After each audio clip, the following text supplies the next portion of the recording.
Welcome back. South African girls and young women need role models who understand their struggles, and there are many in this country right now. We need to see your potential and believe in your dreams. We are joined in studio by Zonia Penzorn from non-profit company Shout-It-Now, who is shouting it for all of us, hopefully, to take on board this morning to share a very honest appraisal of the current situation facing our girls and women, and I stress girls, young girls, and the work that Shout-It-Out is doing right now. 16 days of activism cannot be 16 days of activism. It needs to be every single day, a notion that is driven home on every level of life, socioeconomically, and I think especially when it comes to young girls, by other young girls and women. We need to get an understanding of what's going on. Zonia, thank you so much for being here. Maybe a good place to start for you. How do you approach 16 days of activism? What is your focus over this time? Well, I think finally during the whole year, you know, during these 16 days, there's a spotlight on a 365-day issue which has grown to epidemic proportions.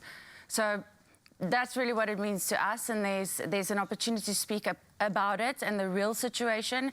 As Shout-It-Now, we do HIV and gender-based violence prevention, especially focused on young women.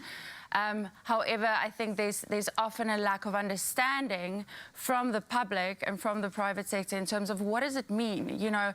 Is HIV still a thing? Yes, it's a thing. Very much so, yeah. GBV is very, like, it's all interlinked. It's all interlinked. I've been hearing the term one welfare a lot now because of that intersectionality. People are understanding that we can only have healthy girls if we have healthy communities. We can only have healthy communities if we have healthy ecosystem, if we have healthy economies. This wheel keeps turning around. Yet in the midst of all of those numbers are young girls living a reality that most of us would not be able to wrap our head around. What's life like for a young South African girl right now? So we're sitting at a 60.7% unemployment rate for youth 15 to 24.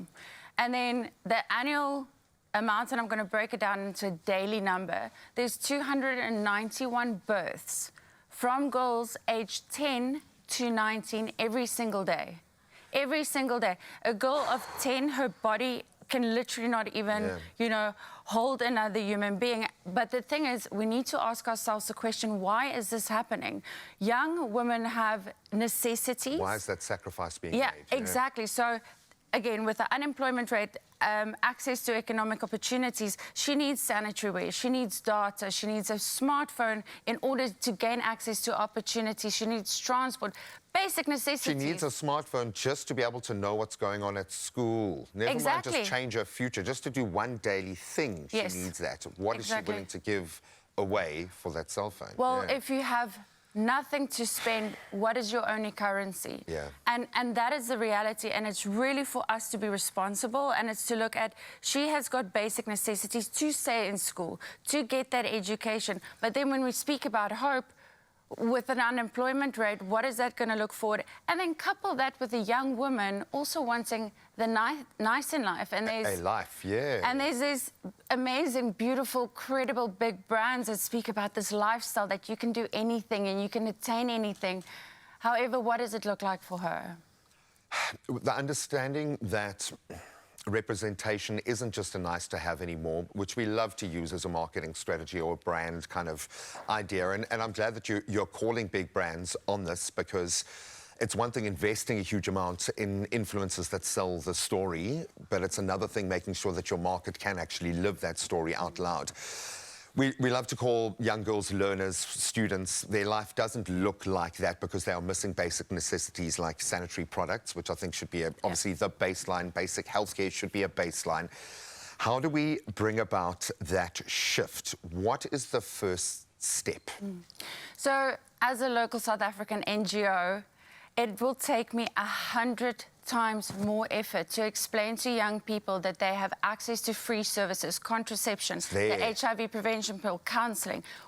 So I need the voices of these brands that these young women aspire to. So if you're a brand and young females are within your consumer set that you're focusing on, look at her day-to-day life or her consumer journey and what are the steps that she Those follows critical and gateways, necessities. yeah. So the first thing is really we need to have a collective voice. We need to promote a new lifestyle that speaks to health, mental health, independence.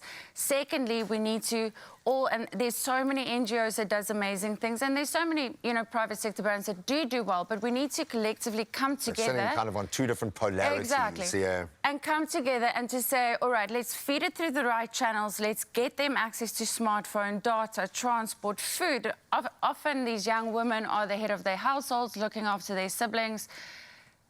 So that in a nutshell is... Yeah, and I think it has, understandably, there is pushback naturally because we're asking the very fabric of marketing and advertising to change.